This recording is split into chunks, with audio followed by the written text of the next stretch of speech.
Hey guys, it's Nate Frederick here, and today I'm going to be giving my presentation for metagenomics, and I'm going to talk about how metagenomics can be used for food safety.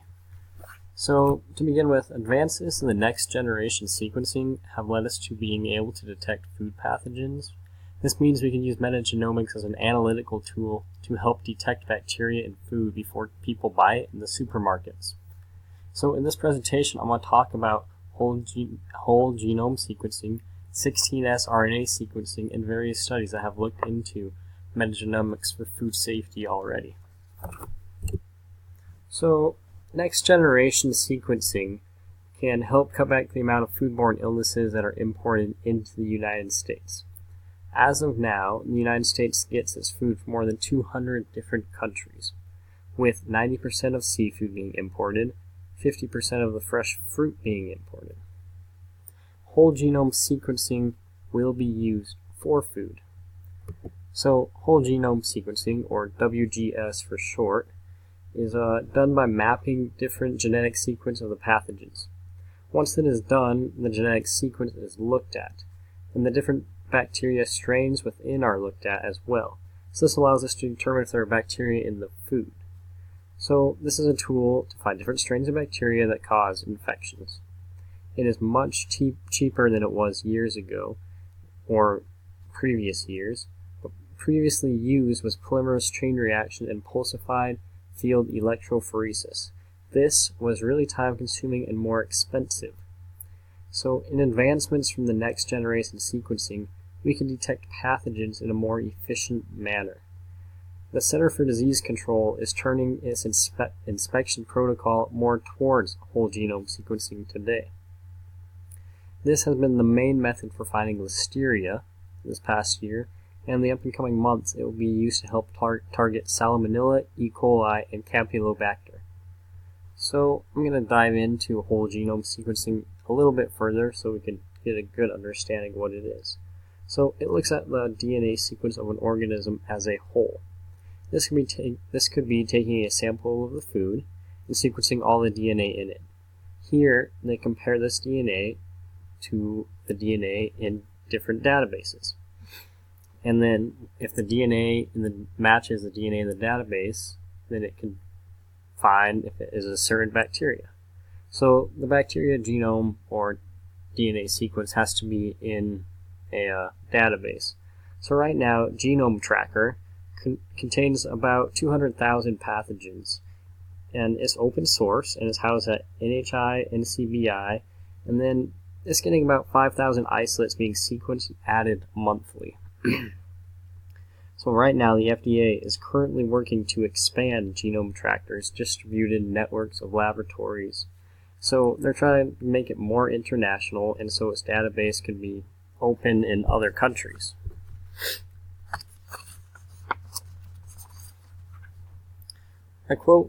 I was reading an article about this, and a quote that I found interesting is that just as the Hubble telescope revealed previously unsuspected star clusters in the darkest areas of the sky, so public health surveillances using methods with better resolution can identify clusters of infection that were previously missed.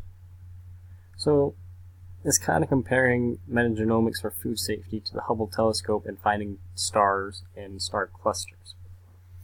In early 2018, more than 100 scientists in 46 states have been trained and certified to use this. So you can also use some 16S RNA sequencing. So they look at shotgun sequencing of certain microorganisms in ready-to-eat veggies. So shotgunning sequencing is basically where they take long strands of DNA of the bacterium and they basically shred them into smaller fragments, each that can be individually sequenced. After they are sequenced, they are assembled together by different programs that find overlaps in the genetic code. After doing this, they capture the genetic makeup of bacteria, fungi, and subspecies, and then they can do it once again to detect different bacteriophages that are present.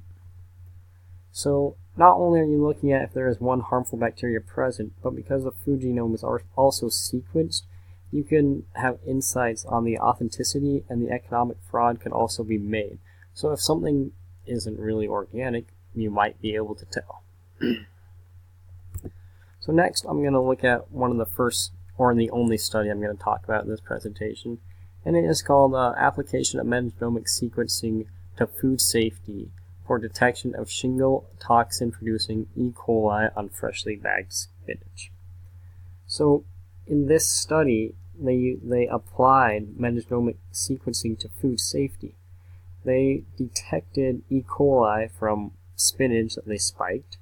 So they looked at the next generation sequencing to look after spinach after it has been spiked with the SIGA toxin-producing E. coli strain, STEC strain for short. And they used shotgun sequencing metagenomic sequencing to determine the limits of detection.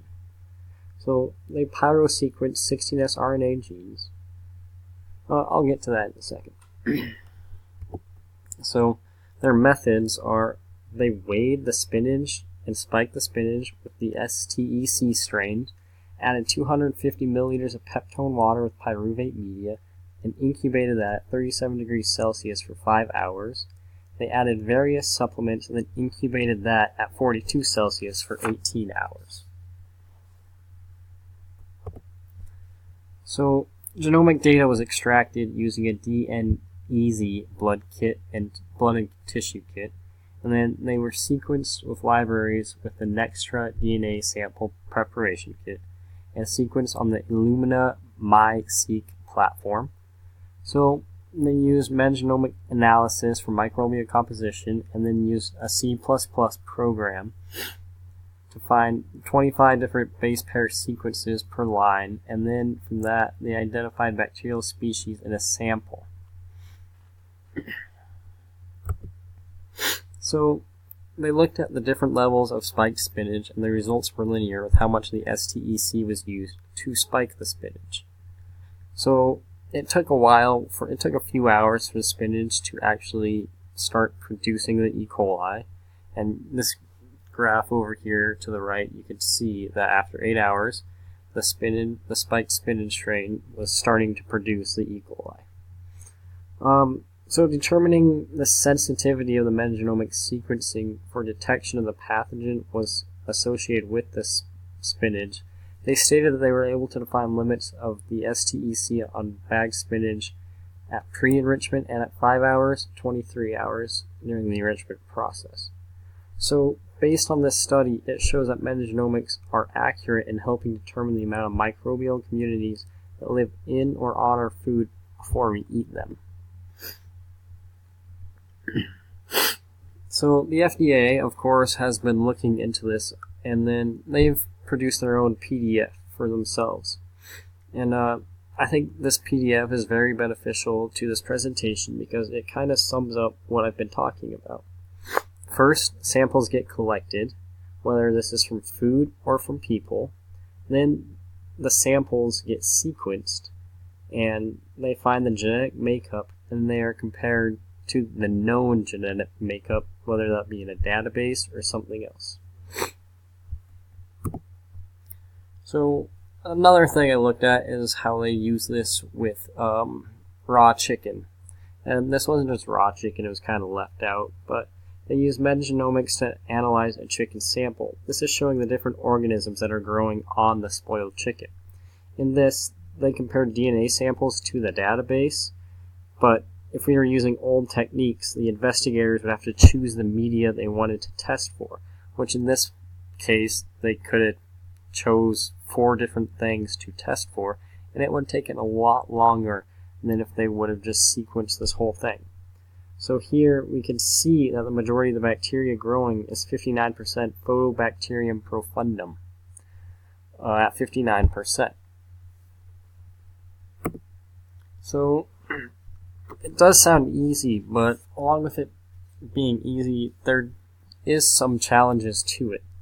So metagenomics will find DNA in both live and dead cells. And then the bacteria that has a few S&P differences can be found in various locations, skewing the results. And also, industries may be hesitant to start using this because of uncertainty based off of different analytical techniques. Everyone might do something different, and that might prove challenges for this taking off. But once people understand that it could be really easy, I think more and more people will start doing it. So the main idea is that metagenomics could be a tool to help detect if there will be an outbreak before it happens. The wide uses of whole genomic sequencing can be extremely beneficial not only to the United States, but as the world as a whole. It would take a little while for it to take off, but once it does, it should be fast-paced, and it should take over the outdated, more costly tests. And then, just here are some of my sources, and thank you for listening to my presentation.